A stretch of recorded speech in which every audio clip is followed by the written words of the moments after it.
Barry, why a book now?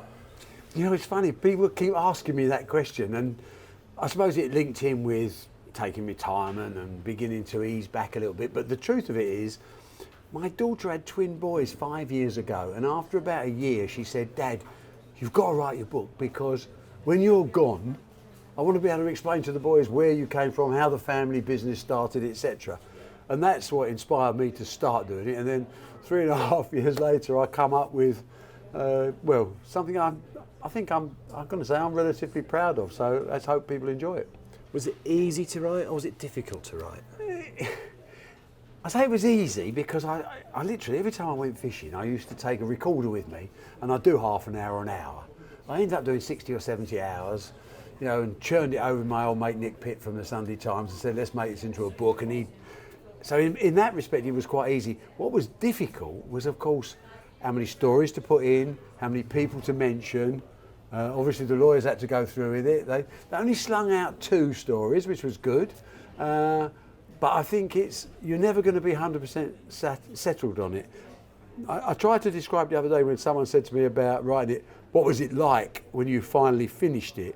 And it was like giving my daughter away at her wedding day. It was like a part of your life you were handing back.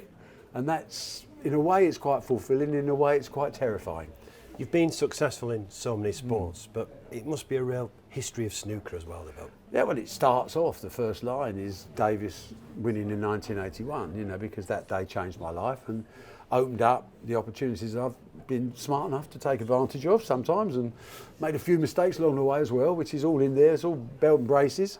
But snooker, you know, you don't want to be too grandiose about it, but I wouldn't be talking to you now without the sport of snooker. So, or Steve Davis, you know, that's how important it was on my life. So, you know, that's how it is. And obviously other sports have come in and they've been great fun, and I've met some great personalities, and I've made a load of money, and I've enjoyed my life, and I'm continuing to do that.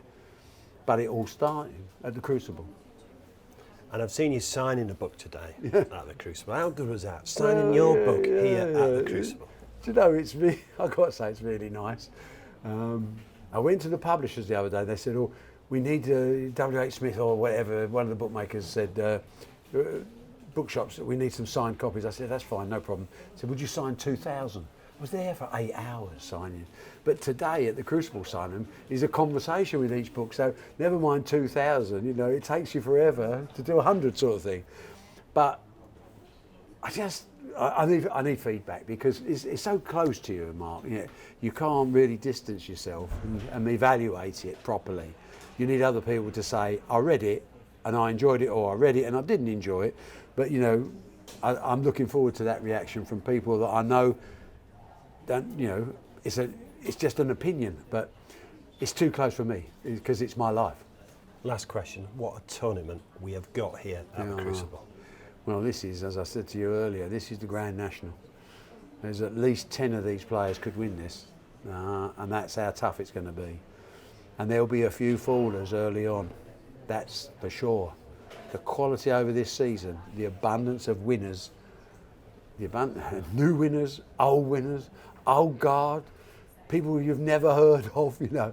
It's been an incredible season, and I think we've brought this little pot is being brought to boil at exactly the right moment, and we'll all have our opinions, but trust me, there's 10 or 12 players could win this.